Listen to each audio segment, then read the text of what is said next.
آج کل ایسا بریلوی اور اہل حدیث کا ایسا اتفاق ہوا ہے، بریلویوں کے کلپس کے اندر اہل حدیثوں کے کلپ کے اندر بریلویوں کے علماء کے تھمبنیلز میں تصویریں لگی ہوئی ہیں، پروموٹ کرنے کے لیے، خلاف نہیں۔ وہ جو لاہور کا ایک گلے پھاڑ کے بولتا ہے، آج جہلم کا ایک زبردست قسم کا رسوائے زمانہ انسان، اور مرزا علی الجہلمی کئی سوال ایسے ہیں جن کا جواب باقی ہے۔ تو ابن تیمیہ کی کیا بات کرتا ہے، کہاں پہ راجہ بھوج، کہاں پہ گنگو تیلی۔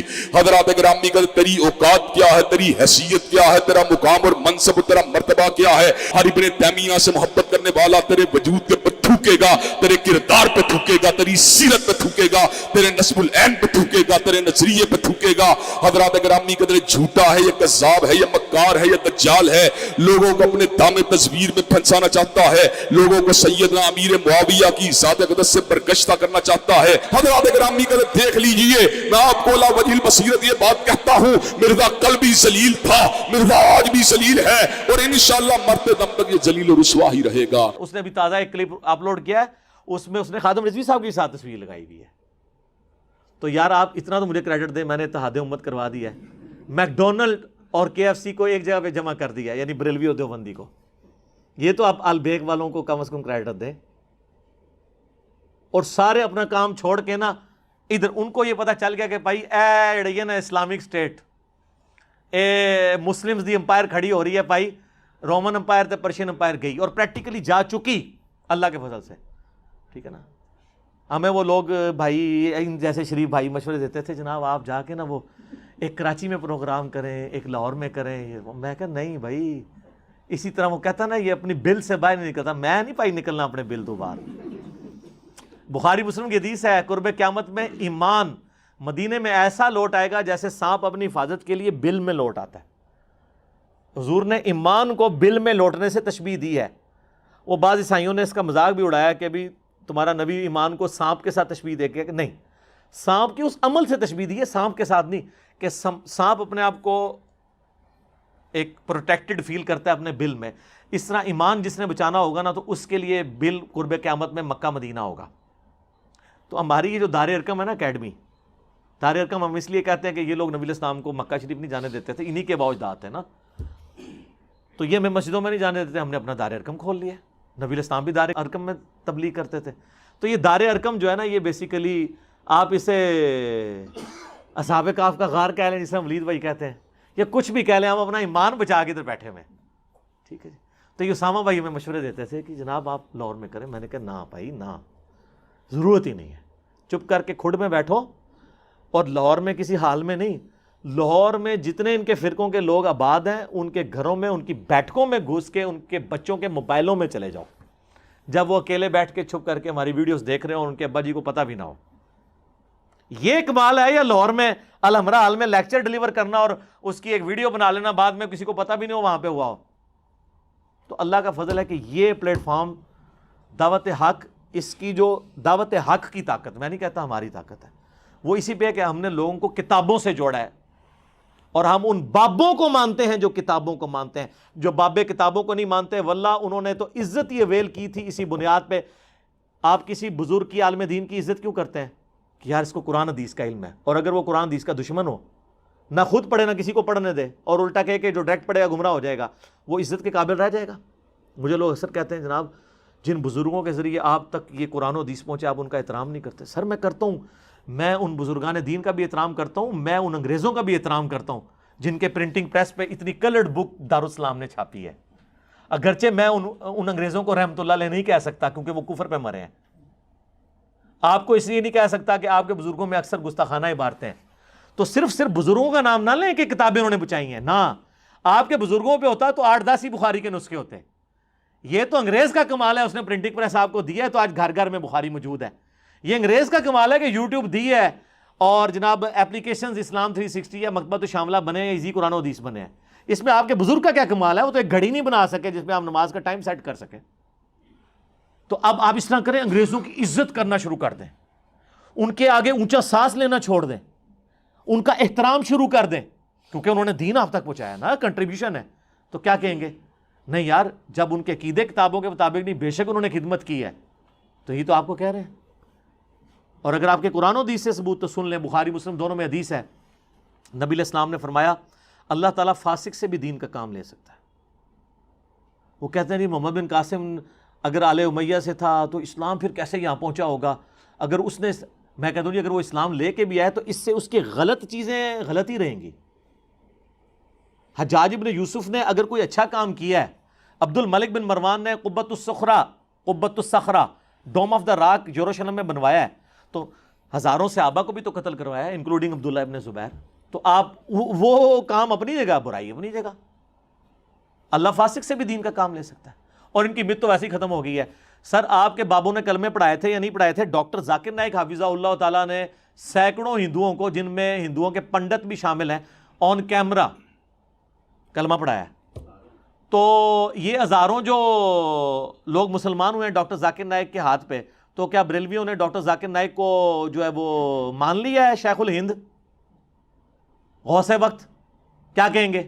وہ کہیں گے کلمہ پڑھایا تو کیا ہوا، عقیدے تو صحیح نہیں نے. تو سر تواڈے بھی، تواڈے بابے دے عقیدے بھی ٹھیک نہیں نے. کلمہ پڑھایا تو کیا ہوا؟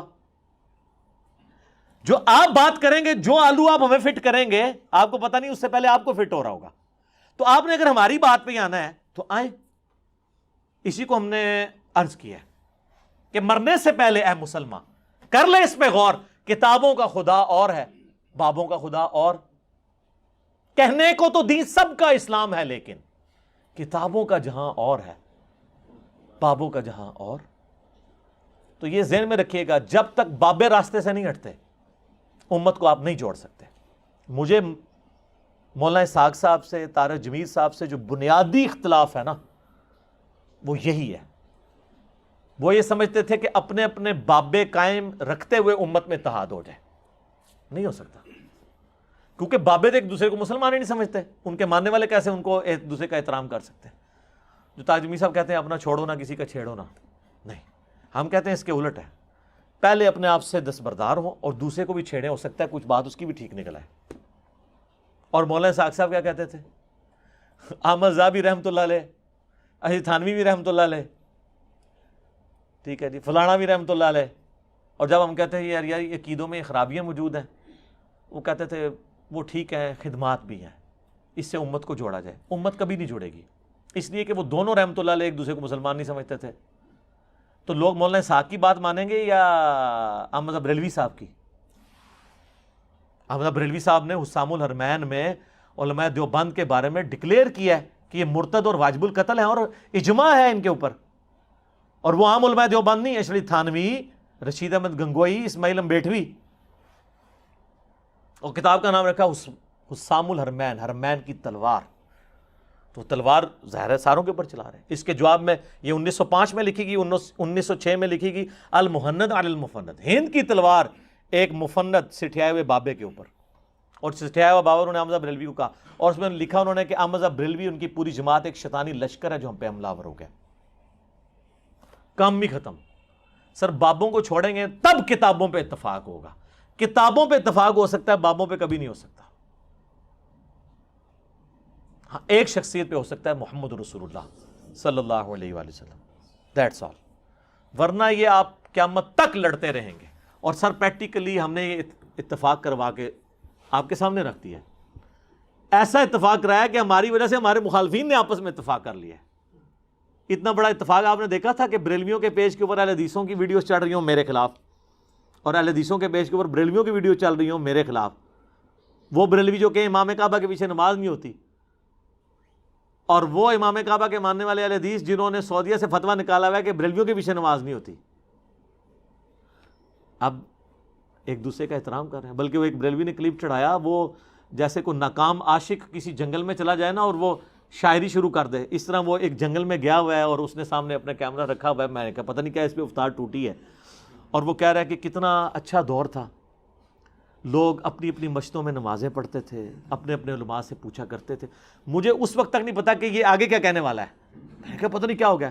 کہتے ہیں پھر یہ دیکھیں ایک انجینئر آ گیا. اب لوگوں کا علماء سے اعتماد ہی اٹھ گیا. یہ انجینئر کی وجہ سے نقصان ہوا ہے کہ لوگ علماء پہ اعتماد کرنا چھوڑ گئے. سر میری وجہ سے علماء پہ اعتماد نہیں اٹھا، علماء کے اپنے کرتوتوں کی وجہ سے اٹھا ہے. کیونکہ ہم جب کوئی بات بتاتے ہیں نا قرآن میں لکھا ہے، وہ جا کے کہتے ہیں آپ نے ہمیں کیوں نہیں بتایا. ہم کہتے ہیں بخاری میں لکھا ہے، وہ کہتے ہیں آپ نے ہمیں کیوں نہیں بتایا. اب اہل حدیث کی عوام ان کے علماء پہ فٹ ہوئی کہ آپ ہمیں بچپن سے اتنی دور کی کتاب کی حدیث ہمیں بتاتے رہے، حاکم کی، کتب ستہ میں تو نہیں آتی نا. الموطا امام مالک میں اس کی روایت موجود ہے لیکن وہ بھی مرسل ہے، 2 واسطے چھوٹے میں. حاکم سے لے کے آتے ہیں، کتاب و سنت 2 چیزیں چھوڑ کے جا رہا ہوں. اور مسلم شریف میں جو 4 حدیثیں تھی غدیر خم کی، قرآن و اہل بیت، وہ تو انجینئر صاحب نے بتائی ہیں. وہ درس نظامی والے اسٹوڈنٹ بھی کہتے ہیں کہ سر ہمیں تو نہیں پتہ تھی. اور اگر وہ کہتا نا ان کو پتہ تھی تو یہ ایک عالم دین بتائیں کہ میری ویڈیوز بننے سے پہلے کبھی کسی عالم نے غدیر خم کی حدیث کے اوپر ویڈیو کبھی ریکارڈ کروائی ہو. اب تو لوگ کروا رہے ہیں، اب تو وہ لال رومال والا بھی مولا علی کہتا ہے. جی بالکل صحیح حدیث ہے. نبی صلی اللہ علیہ وسلم نے فرمایا جس کا میں مولا اس کا علی مولا. تو ہم سیدنا علی کو مولا مانتے ہیں. مولا سے مراد دوست، یہاں مولا سے مراد محبت، کہ جو رسول اللہ صلی اللہ علیہ وسلم سے محبت کرتا ہے اسے لازم ہے وہ مولا علی سے محبت کرے. سیدنا علی سے محبت کرتے ہیں، ان کو مولا مانتے ہیں. مولا بمعنی دوست مانتے ہیں. ٹھیک ہے، اب اس کو نہیں، اب پتہ چلا ہے کہ مولا کا معنی جو ہے وہ آقا بھی اور جگری یار بھی ہوتا ہے، صرف مشکل کشا نہیں ہوتا. تو صرف انجینئر صاحب کو مان لینا آپ، جو 800 سال میں ایک دفعہ آتا ہے. لیکن ہم یہ نہیں کلیم کرتے. ان میں کوئی آیا ہوتا تو انہوں نے فوراً مان لینا تھا. اور منیو بھی نا، میں مذاق دے طور سے کہہ رہے پاویں میں نہ اسی واسطے نہیں لیا، ورنہ انہوں نے کٹ لینا سی بچوں، جو بھی کہہ سکتے ہیں. ٹھیک ہے، تو یہ مانے کہ آپ کے اندر یہ خرابیاں تھیں، ہم نے ہائی لائٹ کی ہیں. یہ بہت بڑی دشمنی کر رہے ہیں، پوری زندگی بابوں کے پیچھے گھومتے رہتے ہیں. اور آخر میں فضائل اعمال کی چونکہ بات ہوئی ہے، فضائل سنت کا بھی یہ حال ہے. میں آپ کو بتاؤں، فضائل اعمال میں نے اس کے اوپر ایک مجلس ریکارڈ کروا دیا. اوورال کتابوں کا خدا اور ہے، بابوں کا خدا اور، مجلس نمبر 100 میری زندگی کا سرمایہ ہے.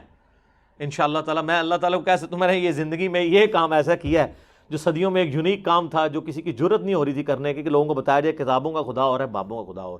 اس میں بھی میں نے جو شروع کا 1 گھنٹہ مقدمہ پیش کیا، اس میں نے پیش کیا تھا فضائل اعمال میں لکھا ہوا ہے، فضائل ذکر والے چیپٹر کے، فضائل قرآن والے چیپٹر میں، قرآن کے پڑھنے کی جو تلاوت کے فضائل ہیں، کہ ایک رات احمد بن حنبل کو خواب میں اللہ تعالیٰ کی زیارت ہوئی.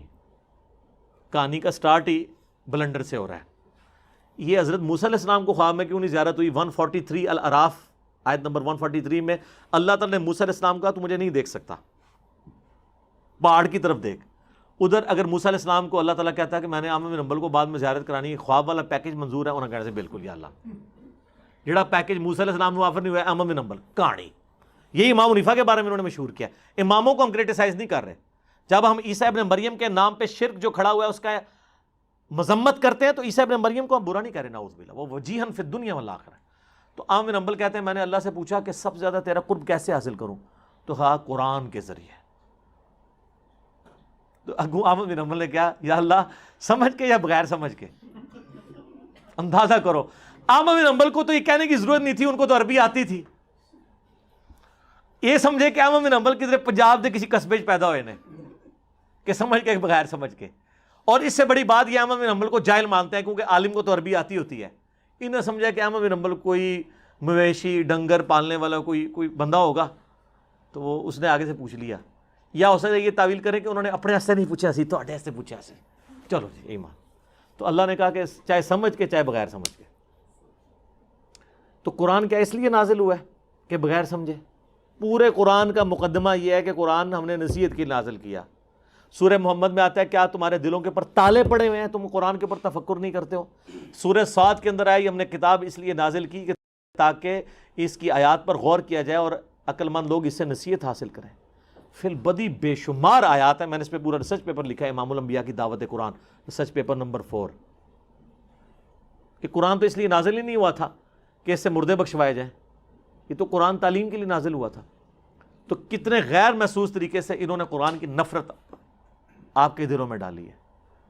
تو ان علماء نے تو دین کی حفاظت کرنی تھی، لیکن الٹا یہ خود دین کے دشمن بنے.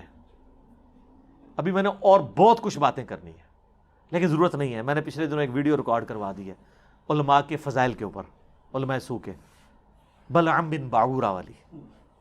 آیا چاس آیا ویڈیو دیکھ کے؟ ایک ایک حوالہ ڈسپلے کرایا ہے سائڈ پہ، تو وہ میری ویڈیو دیکھ لیں. باقی جتنی میں نے باتیں کرنی ہے نا وہ ان 35 منٹس کے اندر میں نے کی ہوئی ہیں، ورنہ یہ 35 منٹ اور کلپ آگے چلا جائے گا. ٹھیک ہو گیا؟